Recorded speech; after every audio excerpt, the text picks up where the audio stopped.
안녕하세요. 저는 30대 후반의 남자입니다. 제가 이곳에 사연을 적게 된 이유는 제가 겪은 일에 대해 하소연을 할 곳이 조금 필요하기 때문입니다. 이렇게 글을 써서 제 이야기를 해보는 것이 처음이라 많이 서툴겠지만 잘 부탁드립니다. 조금 긴 이야기가 될지 모르겠지만 제 이야기를 한번 들어봐 주세요. 저는 제 입으로 이런 말을 하기엔 조금 그렇지만 잘생겼습니다. 쌍꺼풀이 진하고 키가 큰 편이거든요. 학창시절부터 제 얼굴 한번 보겠다고 교문의 다른 학교 여학생들이 줄을 섰던 적도 있었어요. 조금 과장을 하면 트럭으로 몇 트럭은 될 정도로 말이에요. 발렌타인데이처럼 마음을 전할 수 있는 기념일 같은 날이 되면 제 양손은 엄청 무거웠어요. 그 정도로 인기가 많았습니다. 나중에 알고 보니 잘생겼다고 자자하게 소문이 났더라고요. 길을 걸어가다가 연예인 해볼 생각 없냐고 캐스팅도 여러 차례 받기도 했어요. 저는 남고 출신이었는데 그런 인기를 다른 학생들이 많이 부러워했고 시기하곤 했습니다. 하지만 정작 당사자인 저는 그런 인기를 즐길 여유는 없었어요. 연예인이 되고 싶었지만 포기해야 했고 예쁜 여학생과 데이트를 하고 싶었지만 그럴 수가 없었습니다. 왜냐하면 우리 집이 정말 많이 가난했거든요. 저와 여동생이 자라기 시작하면서 점점 우리 집의 가세가 기울어졌습니다. 처음엔 저도 아파트에 살았던 것 같은데 빌라로 이사를 가고 주택으로 이사를 가고 그러다 중심가에서 점차 벗어나기 시작했고 사는 곳의 질이 점점 낮아지기 시작했죠. 그럴 수밖에 없었던 이유는 제 여동생 때문이었습니다. 저에겐 6살 어린 여동생이 있어요. 여동생은 4살이란 어린 나이에 갑자기 심장을 움켜쥐고 쓰러지게 되었고 이후 평생 침대에 누워서 지내게 되었죠. 알고 보니 여동생은 심장 관련 희귀질환에 걸려버리게 되었더군요. 여동생은 선천적으로 심장이 남들보다 조금 다르게 태어났습니다. 그래도 일상생활에 지장이 없는 정도였었는데 갑자기 심장이 급격히 안 좋아지게 되었고 쓰러지게 된 거였어요. 아무도 원인을 몰랐어요. 여동생이 갑자기 왜 그렇게 아프기 시작했는지에 대해서 말이에요. 어머니는 본인이 뭘 잘못 먹여서 애가 그렇게 된 거라고 자책하셨고 아버지도 세상이 무너진 표정을 지으셨어요. 당시 제가 10살 정도 되었을 때라 생생히 기억이 나요. 추상이라도 난 것 마냥 부모님께서 울었거든요. 그때 저희 집은 막 부자처럼 사치를 하며 살 수 있을 정도는 아니었지만 적당히 넉넉한 정도였어요. 하지만 여동생의 심장이 문제가 생기게 되면서 땅도 팔고 건물도 팔고 집도 팔며 병원비를 충당했습니다. 여동생은 한번 아프기 시작하면서 상태가 엄청 나빠졌는데 그럴 때마다 생사를 오가곤 했습니다. 언제 심각해질지 몰랐고 발작이 시도 때도 없이 일어나곤 했죠. 저희 어머니는 거의 미쳐가셨던 것 같아요. 그때부터 부모님은 여동생에게 매달리기 시작했어요. 일단 애를 어떻게든 살려야 하니까요. 1년에 긴급수술하는 것은 기본이었고 그게 대수술인 경우도 비일비재했습니다.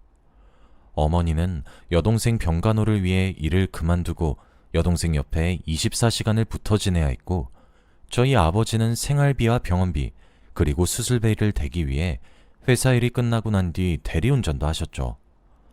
어렸던 저는 항상 누군가에게 맡겨졌거나 외로움을 탔던 기억이 있어요. 그래서 여동생을 원망하기도 했었어요. 그런데 그 생각도 하지 않게 되었습니다. 오랜만에 퇴원해서 집으로 돌아온 여동생은 제게 귀엽게 웃으며 안겨들었던 볼살이 통통했던 모습은 온데간데 없었고 새하얗게 질린 얼굴로 겨우 미소만 띄울 수 있을 정도로 마르다 못해 야위어서 돌아왔거든요. 그러면서 제게 오랜만이라고 깨르르 웃었는데 어렸지만 그때 죽음에 대한 공포를 알게 되었던 것 같아요. 제가 점점 자라면서도 여동생의 건강은 별로 달라지지 않았어요. 조금 괜찮아서 나아지고 있구나 싶다가도 순식간에 악화되기를 반복했죠. 저희 집은 점점 가난해졌어요. 빚이 생기기 시작했고 점차 생활고가 찾아오게 되었죠. 그럴 수밖에 없었어요. 1년에 여동생이 수술만 몇 번을 하는데 그걸 아버지 외벌이로 감당하기 힘들었을 테니까요. 그래서 저도 생계에 뛰어들어야 했습니다. 고등학교에 입학하게 되면서 아르바이트를 시작했어요. 그런 제게 학창시절을 즐길 여유 따위는 존재할 수 없었습니다. 친구와 놀러 갈 바엔 전단지를 하나라도 더 붙이곤 했어요. 그럼에도 불구하고 저는 여동생과 부모님을 원망하지 않았어요. 또래보다 훨씬 작은 몸으로도 어른들도 겁내는 수술을 잘하고 오겠다고 씩씩하게 대답하는 여동생을 사랑했고, 그런 여동생을 위해 정말 닥치는 대로 일을 하고 고생하시는 부모님의 희생정신이 멋졌거든요. 부모님과 저는 지칠 때마다 서로를 위로했고 희망을 얘기하며 마음을 다지곤 했었어요. 저는 바로 취업을 해서 좀 더 생활에 보태고 싶었지만 그래도 대학만큼은 부모님께서 억지로 보내셨어요. 저는 대학교 1학년 1학기를 마치자마자 일찍 군대를 갔어요. 그리고 복학한 학교에서 지연 씨를 만나게 되었습니다. 지연 씨는 유난히 제 얼굴을 좋아했습니다. 첫 만남에서도 제 얼굴이 이상형이니까 번호를 달라며 대뜸 손부터 내밀었죠. 지연 씨는 저보다 2살 연상이었어요. 그리고 우리 학교의 엄청난 유명 인사더라고요. 지연 씨는 제가 다니는 학교의 의대에 우수한 성적으로 입학한 의대생이었고 대대로 의사인 집안의 막내딸이었어요. 졸업을 하면 아버지와 어머니가 운영하는 병원을 물려받는 그런 다른 세상의 사람이었죠. 저는 그런 지연 씨의 대시가 부담스러웠고 계속 피해 다녔습니다. 하지만 그럴 때마다 쥐를 잡듯 저를 찾는 지연 씨가 웃겼고 또 그렇게 어떻게든 절 찾아내는 것도 신기했어요. 그렇게 저도 지연 씨에게 점점 호감을 가지기 시작했고 연애를 하게 되었죠. 지연 씨는 제가 가진 것이 없다고 해도 싫어하지 않았어요. 저는 지연 씨와 교제를 하기 전 제 사정을 모두 말했죠. 아픈 여동생이 있고 여유도 없다고, 돈을 벌어야 해서 나랑 만남을 이어가도 우선순위는 가족일 거라고, 지연 씨는 뭐든 상관이 없다고 이야기를 하더라고요. 그렇게 꽤 오랜 시간을 만났습니다. 저는 그 사이 시간이 지날수록 해가 바뀔수록 제 부모님도 나이를 먹으실 거란 사실을 깨달았어요. 지금이야 아버지가 정정하게 돈을 벌고 저도 아르바이트를 해서 상당한 돈을 보태고 있으니 상관없지만 아버지가 회사 일을 하지 못하게 되는 경우가 오면 제가 올고직 감당해야 된다는 사실을 깨달았죠. 사람 일이 어떻게 될지도 모르는데 계속 이렇게 현상 유지만 할 수 없다는 생각이 들더라고요. 저희 부모님은 심지어 여동생한테 집중하느라 노후 준비도 안 되어 있었고요. 그래서 당장 조금 형편이 모자랄지라도 미친 듯이 공부를 해야 되겠다고 생각했어요. 제가 그래도 머리가 그리 나쁜 편은 아니었거든요. 결국 노력 끝에 알아주는 공기업에 취직했습니다. 저는 취업 이후에도 야근에 특근에 벌 수 있을 만큼 최대한 벌었어요. 확실히 제가 좋은 곳에 취업을 하니까 저희 집도 숨통이 약간 트이더군요. 하지만 숨통이 조금 트일 뿐 여유로워지진 않았어요. 그러던 와중 지연 씨도 졸업하고 부모님의 병원에서 일을 하기 시작했습니다. 지연 씨는 좋은 여자였습니다. 제가 가난해도 이해해 주었고 저를 끝까지 응원해 주었거든요. 가끔 제가 가족에게 집중해서 종종 서운해하긴 했지만 그래도 절 많이 사랑해 주었어요. 제가 많이 부족해서 좋은 것 하나 사주지 못했어요. 저보다 가진 것이 많았던 지연 씨가 제게 사주기만 했었죠. 항상 받기만 해서 너무 미안했습니다. 어딜 가도 대접받으면서 공주처럼 살 텐데 가진 거 없는 저를 만나 고생만 하는 것 같아서요. 그러던 어느 날이었죠. 지연 씨가 제게 프러포즈를 하더군요. 결혼하고 싶다고 말이에요. 당연히 저도 좋은 여자인 지연 씨를 사랑했기 때문에 결혼이 하고 싶었습니다. 하지만 저도 염치가 있죠. 한쪽이 기운 것도 아니고 폭삭 내려앉은 수준의 결혼은 지연 씨가 불행하기만 할 것 같았어요. 엉엉 울면서 미안하다고 거절했어요. 하지만 지연 씨는 끝까지 제가 들고 있는 짐을 같이 들어주겠다고 하더라고요. 함께 짐을 나누자고 하면서요. 그 말에 염치 없이 그러자고 고개를 끄덕였습니다. 제 예상과 달리 지연 씨네 부모님은 절 거세게 반대하지 않았어요. 지금 생각해보니 지연 씨가 귀하게 얻은 늦둥이의 막내딸이라서 그런지 지연 씨 고집을 못 이겼던 것 같아요. 대신 제게 내민 조건은 하나였습니다. 처가살이를 할 것. 저는 이렇게 흔쾌히 제 결혼을 찬성해 주신 처가댁 사람들이 너무 감사해서 당연히 오케이 했어요. 그렇게 결혼을 하고 지연 씨와 부부가 되었고 처가살이가 시작되었죠. 그리고 정말 지옥 같았습니다. 사람을 무시하는 건 일상이었어요. 배운 사람들이라 그런지 정말 우아하게 사람의 자존심을 차근차근 밟으시더라고요. 지연 씨 모르게 말이에요. 그런데 너무 슬펐던 건 그 사람들이 비난 어린 어조로 제게 독하게 쏘아붙였던 말이 전부 맞았단 거예요. 제가 가진 것이 있는 것도 아니었고 대단한 직업을 가진 것도 아니었고 돈을 잘 버는 것도 아니었죠. 심지어 결혼하고 난 뒤 지연 씨가 따로 여동생 병원비를 도와주고 있으니 염치 없다고 손가락질을 받아도 제가 할 말이 없더라고요. 저 같아도 귀하게 키운 막내딸, 저처럼 쥐뿔도 없는 남자한테 시집 가겠다고 하면 화가 날 것 같아서 그래서 아무런 대꾸도 못했어요.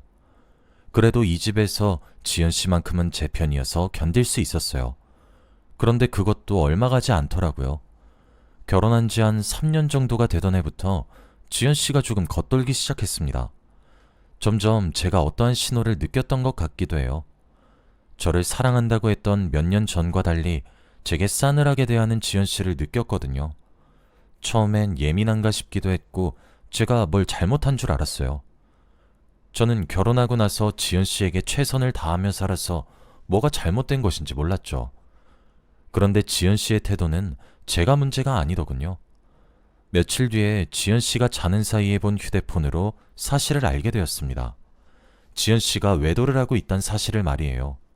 상대는 동료 의사였어요. 그런데 따지고 들지를 못하겠더라고요. 외도 상대보다 제가 뭐 하나 나은 점이 없다는 사실에 기가 죽어서요. 그렇게 가슴에 묻고 아무것도 모르는 척하면서 지냈습니다. 지나가는 바람이겠지 하고 애써 아무렇지 않게 넘기려고 했었어요.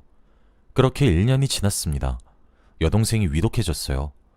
이제껏 생사의 고비를 넘기지 않았던 적은 단 한 번도 없었지만 이번엔 정말 심각했죠. 마음의 준비를 하시라는 의사 선생님의 말씀에 제정신을 차릴 수가 없었어요.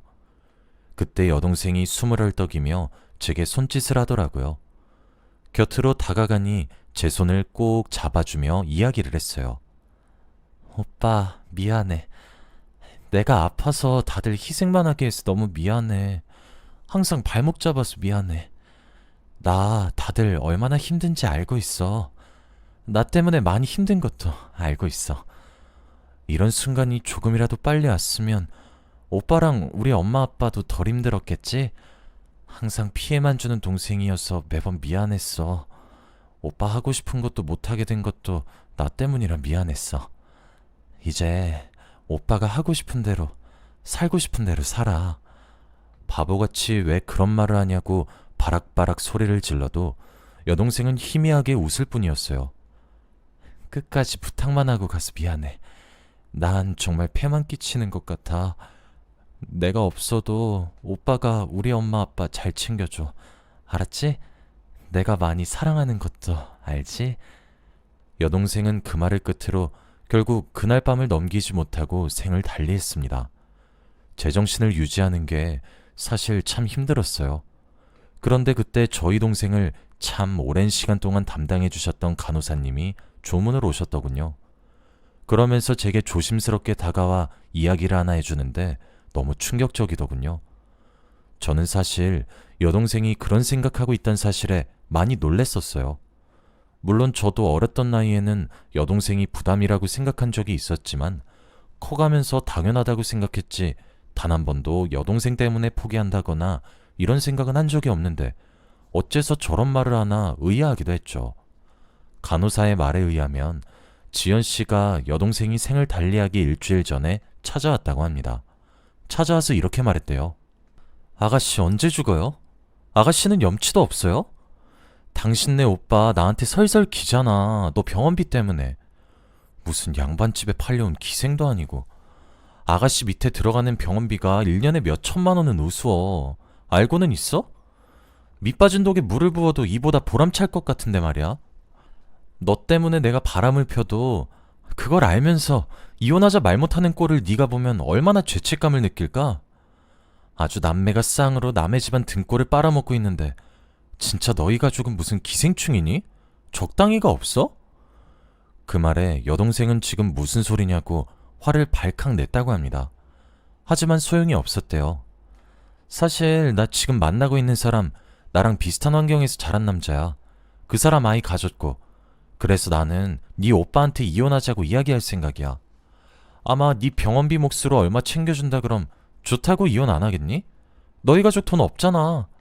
라고 말을 하며 지연 씨는 깔깔 웃으면서 누워만 있는 여동생을 조롱했다더군요. 심장이 아파서 그런지 여동생에게는 스트레스가 정말 치명적입니다. 지연 씨의 방문 이후로 여동생의 몸 상태는 갈수록 쇠약해져 갔고 결국 생을 달리하게 된 것이었어요. 어쩐지 죽는 순간까지 미안함으로 가득 찬 여동생의 얼굴이 이상하다 했더니 지연 씨가 입방정을 떨었더군요. 분노를 걷잡을 수가 없었어요.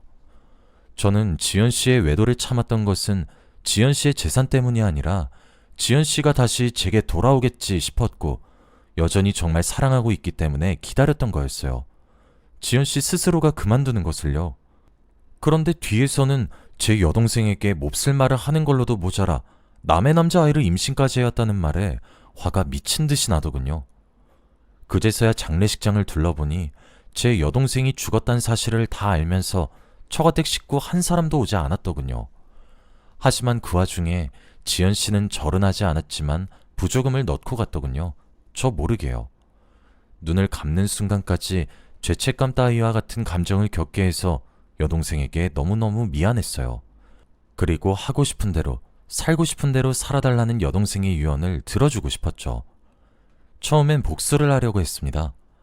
하지만 몇 날 밤을 고민한 끝에 저는 결정을 바꿨습니다. 그냥 지연 씨에게 이혼을 요구하기로 했어요. 복수를 하기엔 제가 너무 많은 일을 겪어 많이 지친 상태였어요.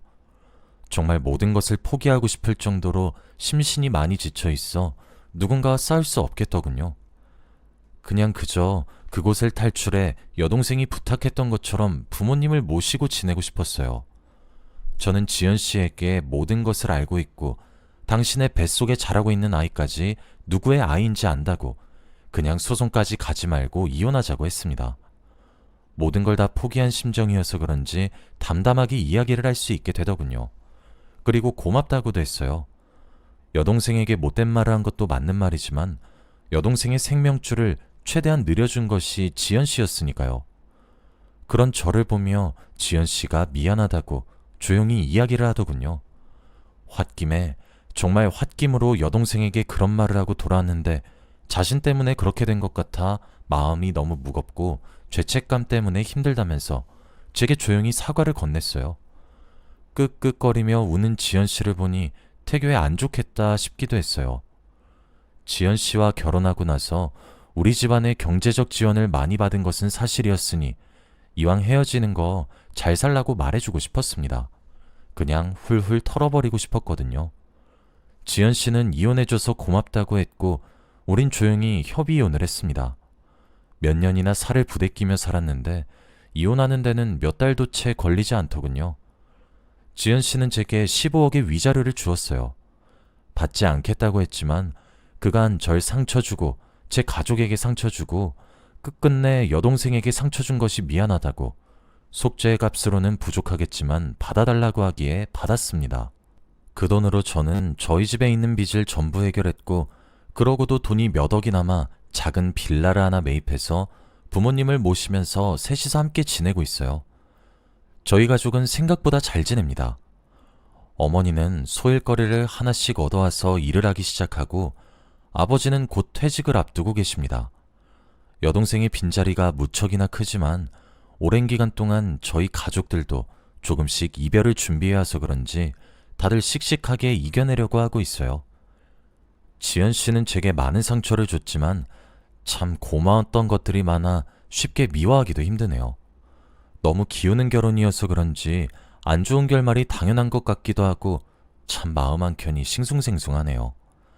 지금은 저도 만나는 여자가 있습니다. 지연 씨와 헤어지고 몇 년이 지나 알게 된 여자인데 수수한 사람이에요. 저와 비슷한 수준의 연봉을 받고 비슷한 씀씀이를 가진 여자거든요. 눈치 보지 않는 것이 참 편한 것 같기도 하네요. 아마 이 여자와 재혼을 하게 될 것 같아요. 저와 잘 맞기도 하고 제가 겪었던 일을 따뜻하게 위로해준 사람이거든요. 이제 저도 편안한 삶을 살 수 있을 거란 생각이 요즘 들기 시작합니다. 하늘에 있는 여동생의 제 선택을 보며 기뻐해 줬으면 좋겠네요. 여기까지가 제 이야기였습니다. 긴 이야기 들어주셔서 감사합니다.